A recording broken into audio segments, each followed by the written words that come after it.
Pemirsa, terima kasih masih di Dialog Khusus edisi hari ini. Nah, seperti yang sudah saya bicarakan tadi pada segmen 1 dan 2 terkait dengan penanggulangan atau bahaya kekerasan pada perempuan dan anak.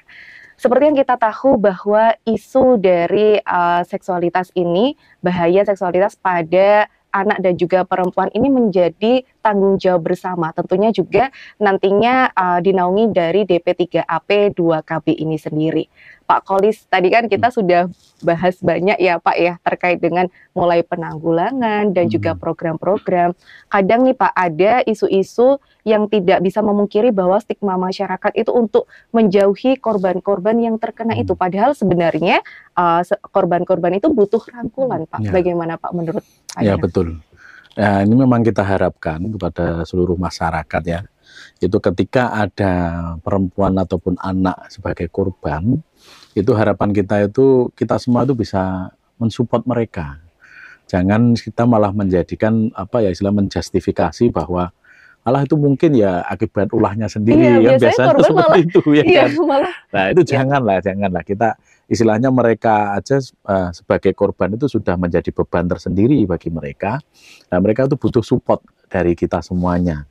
Ya yang namanya juga anak-anak ataupun perempuan ketika ada salah ya kita maklumi, tapi bagaimana kita itu berupaya untuk menjadikan mereka ini dari pengalaman mereka ini tidak menjadi trauma. Tapi mereka malah menjadi mawas diri, mereka menjadi pribadi yang lebih kuat, pribadi yang mungkin malah bisa memberikan motivasi kepada yang lain untuk jangan sampai menjadi korban selanjutnya. Iya, terjerumus selanjutnya gitu ya Pak. Itu yang harusnya kita berikan support kepada korban-korban seperti itu. Nah, ini yang menjadi pertanyaan nih Pak. Saya ada pertanyaan. Kenapa sih Pak korban itu selalu perempuan Pak? Mungkin Bapak bisa jelaskan sedikit ya. Kemana di mana-mana itu korban kebanyakan nih Pak selalu perempuan, itu bagaimana Pak? Ya mungkin memang secara kodratinya perempuan itu kan makhluk yang lemah lembut, dalam artian mereka itu istilahnya makhluk yang bisa menerima, istilahnya mereka itu senang melayani, akhirnya istilahnya kayak apa ya, ada salah persepsi dari si pelaku bahwa ketika ini mau melayani, berbuat baik, itu malah dimanfaatkan.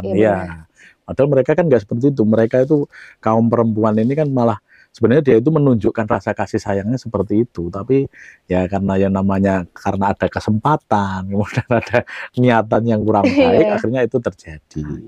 Kalau untuk anak-anak, ya namanya juga anak-anak. Biasanya mereka itu secara informasi masih kurang, akhirnya ini juga dimanfaatkan oleh pelaku.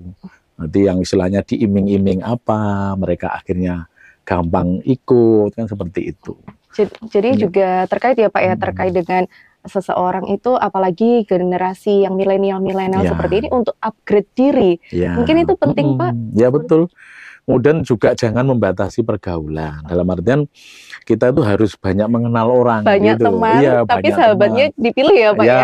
Tapi jangan istilahnya terlalu apa ya terbuka banget enggak. Dalam artian tapi ketika kita banyak teman, apalagi teman-teman yang banyak yang positif, insya Allah nanti kita akan jauh dari hal-hal yang negatif. Karena kita sudah sibuk dengan hal-hal yang positif, yang negatif pasti hilang. Tentunya untuk mencapai hal itu tadi butuh suatu proses ya Pak ya. Proses itu sendiri mulai dari diri sendiri tadi, seperti kayak orang tua harus mawas diri juga untuk menyekolahkan. Penting nggak sih Pak untuk melihat kualitas pendidikan mau disekolahkan di mana, seperti itu Pak? Pasti itu, karena lingkungan itu tetap menciptakan karakter, ya kan? Nah, ketika lingkungan itu baik, pasti karakternya juga baik. Tapi sekali lagi, di sini orang tua itu tidak boleh lepas. Karena sekarang ya, kalau kita lihat situasi sekarang, banyak orang tua itu yang disibukkan dengan acaranya sendiri. Mereka akhirnya beranggapan, udahlah saya titipkan sekalian di sekolah. Itu yang salah. Jadi peran orang tua juga sangat penting banget ya Pak ya? Makanya ketika seorang anak itu di rumah, ketika belum berangkat, orang tua harus sering-sering berpesan. Bagaimana nanti harus bertindak di sekolahan, bagaimana nanti harus bergaul. Kemudian nanti ketika si anak ini pulang, itu anak ini juga harus sering-sering ditanya juga apa yang tadi dilakukan. Nah di sini kan akan menimbulkan bahasa anak sekarang apa chemistry antara anak dan orang tua. Nanti anak itu akan merasa mereka ini ada yang apa istilahnya menerima apa istilahnya curhatan-curhatan mereka. Soalnya rumah itu tidak selalu bangunan ya Pak bentuknya, benar sekali. Nah tentunya Pak itu peran bukan dari orang tua yang wanita saja Pak, juga seorang laki-laki, karena lagi-lagi ada isu fatherless gitu Pak, ada peran seorang ayah itu yang kurang. Iya benar. Memang ini sekali lagi saya berpesan kepada semua ayah atau bapak seperti saya juga ya, bahwa kita ini peran ayah ini sangat penting, utamanya kaitannya dengan membentuk karakter.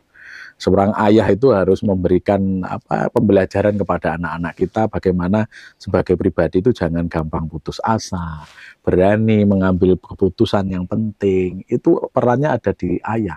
Nah, ketika ayah ini tidak pernah dekat dengan anak akan kehilangan salah satu istilahnya pandangan pedomannya. Oleh karena itu ayah ini juga punya peran yang penting sekali.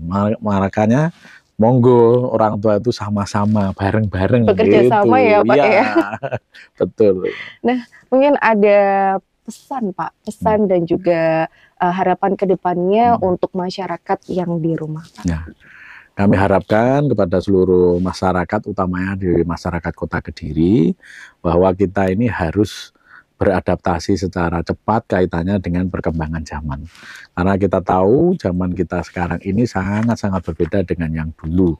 Era modern, era komunikasi, telekomunikasi yang luar biasa, ini menjadikan tantangan buat kita tersendiri kaitannya dengan bagaimana kita menjaga anak-anak kita. Baik itu anak-anak maupun perempuan. Bagaimana mereka ini kita tetap utamakan, karena dari mereka inilah nantinya istilahnya Indonesia emas itu bisa tercapai kalau kita bisa pola asuh kita itu bagus ya. Benar sekali. Seperti itu, mungkin ada closing statement sudah Pak? Cukup? Untuk closing statement sekali lagi, untuk pembentukan karakter anak itu menjadi tugas kita bersama, baik dari pemerintah, keluarga maupun instansi pendidik lainnya. Harapan kami kepada masyarakat Kota Kediri, mari kita jaga anak-anak kita dari pergaulan yang kurang baik, kita berikan pendidikan yang baik, kita amankan karakter mereka, supaya mereka nanti akan menjadi generasi penerus bangsa yang luar biasa. Oke, baik, luar biasa sekali. Pemirsa di rumah, itu tadi sekilas terkait dengan dialog khusus edisi hari ini dengan tema bahaya kekerasan seksual perempuan dan anak. Tentunya kesimpulan dari dialog kami hari ini adalah bahwasanya isu-isu pada kekerasan seksual perempuan dan anak ini bukan menjadi sebuah masalah yang dihindari ya Pak ya. Tentunya juga harus melakukan penanganan-penanganan bersama DP3AP 2KB ini nanti akan terus membersamai masyarakat untuk mencegah kekerasan seksual yang ada di Kota Kediri ini sendiri. Baik, itu tadi dialog khusus edisi hari ini bersama Bapak Arief Kolisudin Yuswanto, Kepala Pemberdaya Perempuan Perlindungan Anak Pengendalian Penduduk dan Keluarga Berencana. Sampai jumpa di dialog khusus edisi lainnya.